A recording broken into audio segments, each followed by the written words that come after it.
Hello viewers, আসসালামু আলাইকুম। আমি শারমিন আক্তার, শারমিন ফাতিহা চ্যানেলে আপনাদেরকে স্বাগতম। আজকে আপনাদেরকে দেখাবো কিভাবে কলার মোচা পরিষ্কার ও রান্না করা হয়। আমার এই রেসিপিটা ফলো করলে আপনি খুব সহজেই কলার মোচা রান্না করতে পারবেন। প্রথমেই আমি উপরের খোসাগুলো ছাড়িয়ে নিয়েছি। খোসাগুলো ছাড়িয়ে আমি খোসার ভিতরে যে ছোট ছোট ফুল থাকে সেই ফুলগুলো বের করব। এইভাবে যতক্ষণ না পর্যন্ত ভিতরে এই ফুলটা বের হয়ে না আসে ততক্ষণ পর্যন্ত আমি এইভাবে ফুল বেছে নিতে থাকব।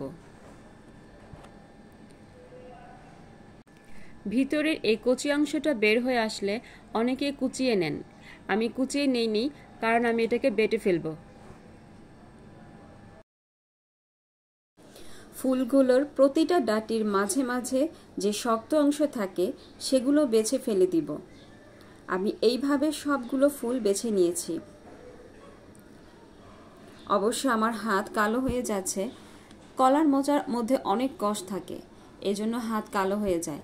হাত কালো করতে না চাইলে সরিষার তেল বা আটা মেখে নিতে পারেন। আমার মোচার ফুল বাছা শেষ। এখন ফুলগুলোকে আমি পানিতে ধুয়ে নিব। একটি পাতিলে ফুলগুলোকে অল্প পরিমাণ সেদ্ধ করে নিলাম। এখন পাটায় বেটে নিব। আপনারা চাইলে ব্লেন্ডারও করতে পারেন।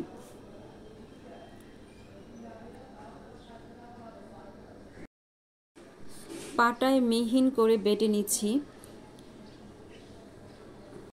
কথায় আছে, পাটায় বাটা রান্না করা জিনিস অনেক সুস্বাদু হয়। কড়াইয়ে পেঁয়াজ লাল লাল হয়ে আসলে আদা বাটা, রসুন বাটা, জিরা বাটা, হলুদ ও মরিচের গুঁড়ো সব একসাথে দিয়ে ভালোভাবে কষিয়ে নিতে হবে।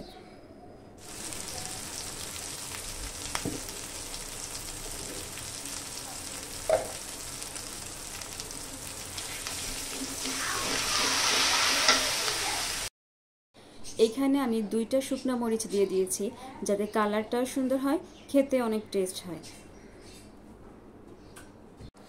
এখন আমি মোচা বাটাগুলোকে এই কষানোর মশলার মধ্যে দিয়ে ভালোভাবে নাড়াবো। এমনভাবে নাড়াতে হবে যাতে কোনো রকম কোনো পানি না থাকে। ভালোভাবে নাড়াতে নাড়াতে শুকায় ফেলতে হবে। অনেকেই এই মোচাটাকে চিংড়ি মাছ, ইলিশ মাছের মাথা দিয়ে রান্না করেন, তাহলে আরও টেস্ট হয়। আমার যেহেতু অ্যালার্জি তাই আমি কোনো মাছ দেইনি, এমনিতেই রান্না করেছি। এভাবেও রান্না করলে আপনি গরম ভাতের সাথে খেলে আপনার ভাতের প্লেট পুরোই খালি হয়ে যাবে। আমি এখানে কয়েকটি কাঁচামরিচ ও সামান্য পরিমাণ লবণ দিয়ে দিয়েছি। কলার মোচা অনেকভাবে রান্না করা যায়, যে যেভাবে রান্না করে খায়, ঘন্ট খায়, ভুনা খায়, ভাজি খায়। আমি অবশ্য ভুনা করছি। আমার এই ভুনাটা অনেক মজা হয়েছিল। অবশ্য আমিই পাইনি খেতে, কি আর করার, অল্প হয়েছিল, একটা কলার মোচা দিয়ে রান্না করেছি। রমজান মাসে সব সময় ঝোলের তরকারি ভালো লাগে না, তাই একটু ভুনা খেতে ভালো লাগে। এভাবে ভুনা করে খেলে দেখবেন সবাই চেটে পুটে খাবে। আমার ভিডিওটি ভালো লাগলে লাইক, কমেন্ট, শেয়ার করে পাশে থাকবেন এবং আমার চ্যানেলটি সাবস্ক্রাইব করবেন।